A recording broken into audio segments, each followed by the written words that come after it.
Welcome, everybody, to the Bar Talk Happy Hour. I'm Odie Coyote. Welcome back. For the first time ever on the show, we have a brand new guest here. We have Jakey and Rico from Kin Faux, and I love Woohoo! these guys so Hey! much. I need to show this real quick here to everybody at home. Check this out. I got my Kin Faux sticker back there. Oh, no way, dude. Absolutely. Jen, the promoter over there for you guys, sends me lots of cool stuff. I have a collection of guitar picks too, but I don't have a guitar Awesome. pick from you guys. So if you want to send me What? one, I would We'll get you I one. would We'll love get that. you one. It's on its way. All right. So you guys have quite a bit of success. You are no stranger in the Texas country music field. You guys have been Oh, you're wow. legends. You're like right up there almost with like the Great What? Divide and Aaron Oh, Watson. No. incredibly kind. Very flattering, my friend. That's So, awesome. looking at that, obviously you're super strong in the Texas country music field, but what feels different right now, especially with the new Oh, single coming out? What feels different in this moment right now as you guys kind of continue? Honestly, I think it's just a fresh face and a yeah. fresh start to 2026 and to the face of the band. We're rebranding everything. We got a new rhythm section, added a fifth member who plays fiddle and keys and guitar, just like Rico does. I'm Emily Jean, a four-time state champion from Mexico. Yeah. We're working on developing our melody section, developing four-part harmony in a real practical context. We're super excited about playing 2026 and seeing where it goes. Absolutely. So, band development is something that sometimes people forget about. Like, you have to evolve over time. Sometimes band members change. Sometimes, Yep. as your style changes, your energy changes, and hopefully the stages change and they get bigger. Yeah. Things have to kind of evolve. So, I really love seeing that from you guys. Talking about the song Senorita here, right? What made this the right song to push out in early 2026? Because this thing just dropped not that long ago. Yeah, about what? Last week, or this week, I should Yeah. say. But no, so the song is very special to us. It was written by Jim Beavers, Brett Beavers, and Bart Butler. Those are some pretty heavy hitters in the country world when it comes to songwriting. And we were just lucky to have the song and get the green light to put our kinfo stamp and cut it. We cut this song, we sat on it for a little bit, and I think the right timing came for the brand new year with kind of a new lineup with a band. Like Jakey said, the freshness. We just knew that we needed a fresh sound, fresh something, and it lined up, man. And this song for us, when we heard it in studio and we created it and started putting it together, and as it was being born and in a weird artistic way being birthed, we knew that we wanted this to be kind of highlighted and showcased in a new light and in a new time. So that's how it all kind of in our minds came together. Freshness. Yeah, Absolutely. yeah. I mean, like, Got to keep things fresh. Let me ask you yes, quickly yeah. about the cover for this one. The cover looks like I'm going to put it up on the screen here for those watching on the video right now. It's going to be on YouTube, but tell me about the cover for this. How did that come about and who designed it for you? So I did the design.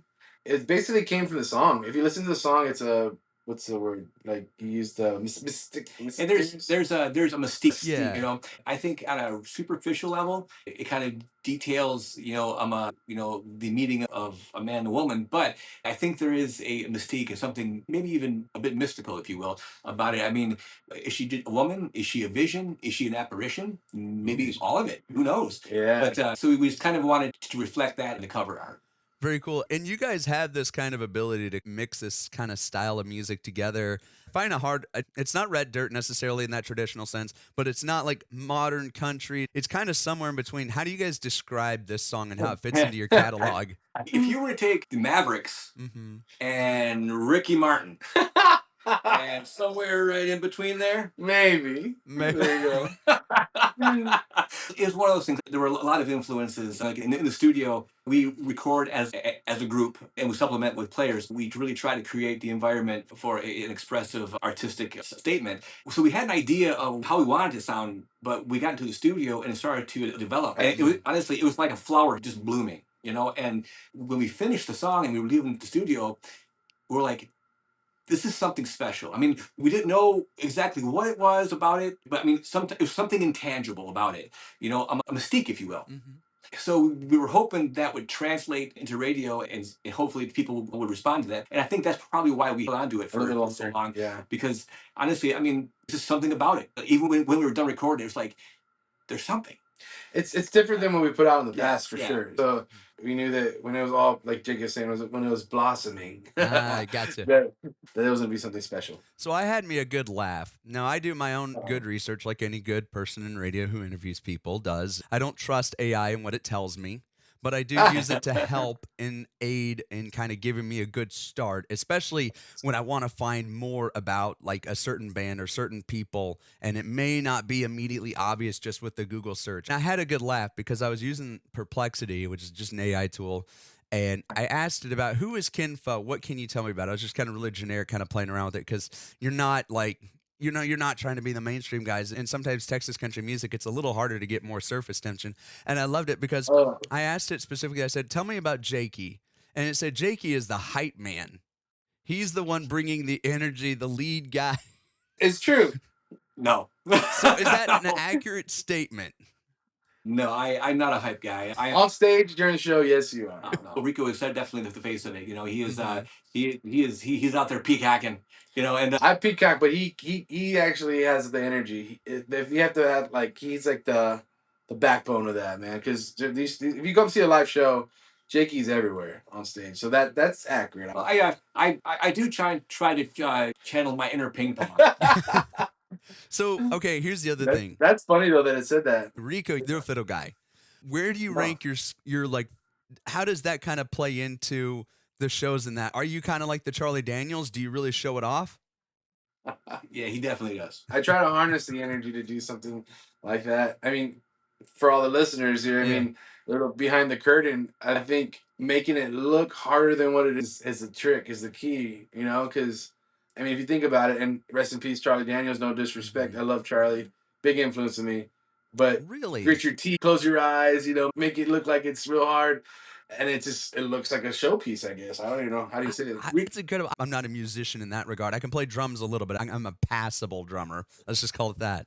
But I could never play fiddle. And I've seen Charlie Daniels live play Devil Went Down to Georgia at the Grand Ole Opry. I was actually there, and I got to Yeah. stand on stage Oh, that wow. night, by the way. And I met his, I think it was his grandson. He was like 12 at the time. This is clear back in Oh, like wow. 2012, man.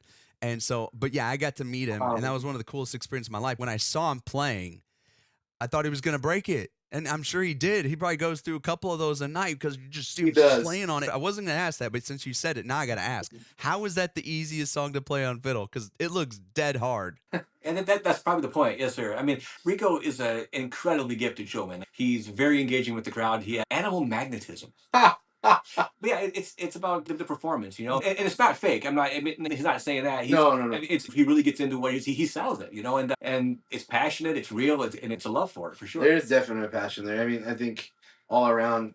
You mentioned the bow. I mean, Mhm. it's so crazy. I mean, again, behind the curtain kind of action. There's a way to play your bow to break strings on it, on Mhm. purpose. The way you do it is angle a little bit more, bow speed and more pressure, Ah. and you're for sure gonna be popping strings. And yeah, Charlie, his brother was his tour manager. And he carried a cylinder, like a PVC pipe, the 6-inch one, like Mhm. that. I'm sure he had a bow endorsement. I don't know. I'm People were sure- probably giving him, but he was going through bows. Like he would go through like 3 bows in one like 60-minute set or something like that. It's pretty crazy to watch. But yeah, I mean, it's all showboat kind of thing, and I think that's what people want to see. I think people want to be entertained, Well, right? of course. People want to be entertained. That goes with like, I say this to anybody. I mean, Jakey's probably the best guitar player in the freaking country, in the world, to me at least. And I think he could, you put him up there and he can stand his ground with anybody. He's a freaking prodigy, savant when it comes to music. And he doesn't like being complimented like that, but that's just, but it's the truth.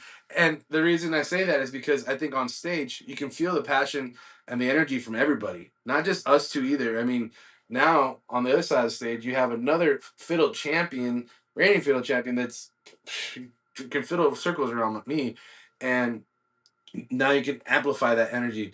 Our rhythm section, that kind of pushes from the back.